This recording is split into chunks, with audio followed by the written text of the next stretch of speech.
ನಮಸ್ಕಾರ.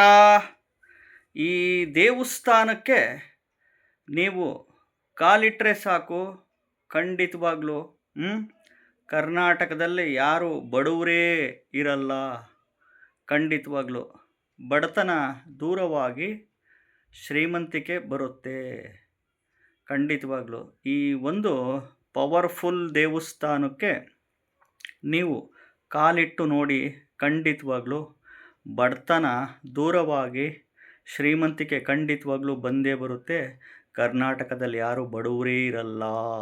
ಖಂಡಿತವಾಗ್ಲೂ ಯಾವ ದೇವಸ್ಥಾನ ನೋಡಿ ಹೇಳ್ತೀನಿ. 12 ಅಮಾವಾಸ್ಯೆಗಳು ಕರೆಕ್ಟಾಗೆ 12 ಅಮಾವಾಸ್ಯೆಗಳು ಈ ದೇವಸ್ಥಾನಕ್ಕೆ ಹೋಗಿ ಬನ್ನಿ. ಖಂಡಿತವಾಗ್ಲೂ ಕರ್ನಾಟಕದಲ್ಲಿ ಯಾರು ಬಡವರೇ ಇರಲ್ಲ. ಖಂಡಿತವಾಗ್ಲೂ ಯಾವ ದೇವಸ್ಥಾನ ಅಂತ ಹೇಳ್ತೀನಿ. ವಿಡಿಯೋನ ಪೂರ್ತಿ ನೋಡಿ. ಮೊದಲು ಹೊಸದಾಗಿ ವಿಡಿಯೋ ನೋಡ್ತಾ ಇದ್ದವರು, ಮೊದಲನೇ ಬಾರಿ ವಿಡಿಯೋ ನೋಡ್ತಾ ಇದ್ದವರು ಚಾನಲ್ ಸಬ್ಸ್ಕ್ರೈಬ್ ಮಾಡ್ಕೊಳ್ಳಿ. ವಿಡಿಯೋ ಇಷ್ಟ ಆದರೆ ಲೈಕ್ ಮಾಡಿ, ಐಪ್ ಬಟನ್ ಇರುತ್ತೆ ಪ್ರೆಸ್ ಮಾಡ್ಕೊಳ್ಳಿ, ಶೇರ್ ಮಾಡ್ಕೊಳ್ಳಿ. ಈ ನೋಡಿ 12 ಅಮಾವಾಸ್ಯೆಗಳು, ಪ್ರತಿ ತಿಂಗಳಿಗೊಮ್ಮೆ ಅಮಾವಾಸ್ಯೆ ಬರುತ್ತೆ. ಅಮಾವಾಸ್ಯೆ ಆ ಥರ 12 ಅಮಾವಾಸ್ಯೆಗಳು ಈ ದೇವಸ್ಥಾನಕ್ಕೆ ಕಾಲಿಟ್ಟು ನೋಡಿ. ಯಾಕೆ ಅಮಾವಾಸ್ಯೆ ದಿನ ಹೋಗಬೇಕು? ಅಮಾವಾಸ್ಯೆ ಅಂದರೆ ಕತ್ತಲು.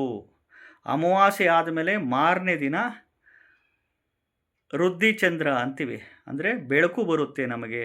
ಅಮಾವಾಸ್ಯೆ ಕರಾಳ ಕತ್ತಲು, ಅಮಾವಾಸ್ಯೆ ಆದಮೇಲೆ ಮಾರನೇ ದಿನದಿಂದ ಬೆಳಕು ಬರುತ್ತೆ. ಅದೇ ರೀತಿ ನಮ್ಮ ಜೀವನದಲ್ಲಿ ಒಂದು ಹೊಸ ಬೆಳಕು ಬರಬೇಕಪ್ಪ ಅಂತಂದರೆ ಈ ಒಂದು ದೇವಸ್ಥಾನಕ್ಕೆ ಪ್ರತಿ ತಿಂಗಳಿಗೊಮ್ಮೆ ಅಮಾವಾಸ್ಯೆ ಬರುತ್ತೆ. ಆ ರೀತಿ 12 ಅಮಾವಾಸ್ಯೆಗಳು ಈ ದೇವಸ್ಥಾನಕ್ಕೆ ಹೋಗಿ ಅಲ್ಲಿ ನೀವು ಏನು ಮಾಡಬೇಕು ಅದು ಇಂಪಾರ್ಟೆಂಟು.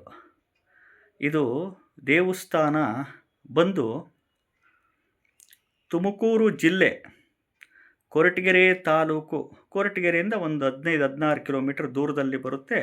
ಶ್ರೀ ಗುರವನಹಳ್ಳಿ ಮಹಾಲಕ್ಷ್ಮಿ ದೇವಸ್ಥಾನಕ್ಕೆ ಹೋಗಿ ಅಲ್ಲಿ 8 ಬಾರಿ ಕನಕದಾರ ಸ್ತೋತ್ರ ಪಠಣೆ ಮಾಡಿ. 8 ಬಾರಿ ಕನಕದಾರ ಸ್ತೋತ್ರನ ಪಠಣೆ ಮಾಡಿ ಬನ್ನಿ. ಪ್ರತಿ ಅಮಾವಾಸ್ಯೆ ತಿಂಗಳಿಗೊಮ್ಮೆ ಅಮಾವಾಸ್ಯೆ ಬರುತ್ತೆ.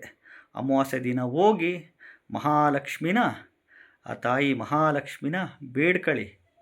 ಅಲ್ಲಿ ಕನಕದಾರ ಸ್ತೋತ್ರನ 8 ಬಾರಿ ಪಠಣೆ ಮಾಡಿ ಬನ್ನಿ. ಖಂಡಿತವಾಗ್ಲೂ ಬಡವರೇ ಇರಲ್ಲ ಯಾರು ಕರ್ನಾಟಕದಲ್ಲಿ. ಒಂದು ಆಮೇಲೆ ನಾವು ಕಷ್ಟಪಟ್ಟು ಬೆವರು ಸುರಿಸಿ ಉದ್ಯೋಗ, ವ್ಯಾಪಾರ, ವ್ಯವಸಾಯ, ಕೃಷಿ ಮಾಡೋ ಅಂಥದ್ದು ಮಾಡಲೇಬೇಕು. ಇದೆಲ್ಲ ಕಾಮನ್ ಸೆನ್ಸು. ನಮ್ಮ ಉದ್ಯೋಗದ ಆಯ್ಕೆಗಳು, ವ್ಯಾಪಾರದ ಆಯ್ಕೆಗಳು, ಕೃಷಿ ವ್ಯವಸಾಯದ ಆಯ್ಕೆಗಳು ಸರಿಯಾಗಿ ಇಟ್ಕೊಬೇಕು. ಕಷ್ಟಪಟ್ಟು ದುಡಿಬೇಕು, ಕಷ್ಟಪಟ್ಟು ವ್ಯಾಪಾರ ಮಾಡಬೇಕು, ಕಷ್ಟಪಟ್ಟು ಕೃಷಿ ವ್ಯವಸಾಯ ಮಾಡಲೇಬೇಕು. ನಮ್ಮೆಲ್ಲರ ಧರ್ಮ. ಸುಮ್ಮನೆ ಕೂತ್ಕೊಂಡ್ರೆ ಯಾರೂ ಶ್ರೀಮಂತರಾಗಲ್ಲ. ಸುಮ್ಮನೆ ಕೂತ್ಕೊಂಡ್ರೆ ಯಾರಿಗೂ ದುಡ್ಡು ಬರಲ್ಲ. ದುಡಿಲೇಬೇಕು, ವ್ಯಾಪಾರ ಮಾಡಲೇಬೇಕು, ಕೃಷಿ ವ್ಯವಸಾಯ ಮಾಡಲೇಬೇಕು. ಬಟ್ ಈ ಒಂದು ದೇವಸ್ಥಾನ ಇದೆಯಲ್ಲ, ತುಮಕೂರು ಜಿಲ್ಲೆ ಕೊರಟಗೆರೆ ತಾಲೂಕು, ಕೊರಟಗೆರೆಯಿಂದ ಒಂದು 15-16 ಕಿಲೋಮೀಟರ್ ದೂರದಲ್ಲಿ ಬರುತ್ತೆ. ಶ್ರೀ ಗುರವನಹಳ್ಳಿ ಮಹಾಲಕ್ಷ್ಮಿ ದೇವಸ್ಥಾನ. ಅಮಾವಾಸ್ಯೆ ದಿನ ಹೋಗಿ ತಾಯಿನ ಭಕ್ತಿಯಿಂದ ಬೇಡ್ಕೊಳ್ಳಿ. ಅಲ್ಲಿ 8 ಬಾರಿ ಕನಕದಾರ ಸ್ತೋತ್ರ ಪಠಣೆ ಮಾಡಿ. ಖಂಡಿತವಾಗ್ಲೂ ಹೇಳ್ತಿದ್ದೀನಲ್ಲ, ಬಡತನ ದೂರವಾಗಿ ಶ್ರೀಮಂತಿಕೆ ಖಂಡಿತವಾಗ್ಲೂ ಬಂದೇ ಬರುತ್ತೆ.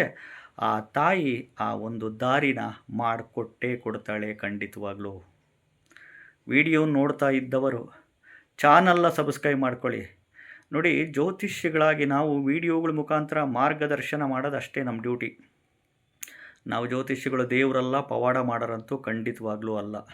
ನಮ್ಮ ಬಡತನನ ನಾವೇ ದೂರ ಮಾಡ್ಕೊಬೇಕು, ಯಾರೂ ದೂರ ಮಾಡಲ್ಲ. ಅದಕ್ಕೆ ನಮ್ಮ ಉದ್ಯೋಗದ ಆಯ್ಕೆ, ನಮ್ಮ ವ್ಯಾಪಾರದ ಆಯ್ಕೆ, ನಮ್ಮ ಕೃಷಿ ವ್ಯವಸಾಯದ ಆಯ್ಕೆಗಳು ಸರಿಯಾಗಿ ಇಟ್ಕೊಬೇಕು. ಕಷ್ಟಪಟ್ಟು ದುಡಿಬೇಕು. ಖಂಡಿತವಾಗ್ಲೂ ನಮ್ಮ ಚಿಂತನೆ, ನಮ್ಮ ಶ್ರಮ, ನಮ್ಮ ಎಫರ್ಟು, ಅದರಿಂದ ನಾವು ಖಂಡಿತವಾಗ್ಲೂ ಮುಂದೆ ಬಂದೇ ಬರ್ತೀವಿ. ಜೊತೆಗೆ ಈ ಒಂದು ಪವರ್ಫುಲ್ ದೇವಸ್ಥಾನಕ್ಕೆ 12 ಅಮಾವಾಸ್ಯೆಗಳು ಹೋಗಿ ಈ ರೀತಿ ಮಾಡ್ಕೊಳ್ಳಿ. ಖಂಡಿತವಾಗ್ಲೂ ಶ್ರೀಮಂತರು ಆಗೇ ಆಗ್ತೀರಾ. ನಮಸ್ಕಾರ.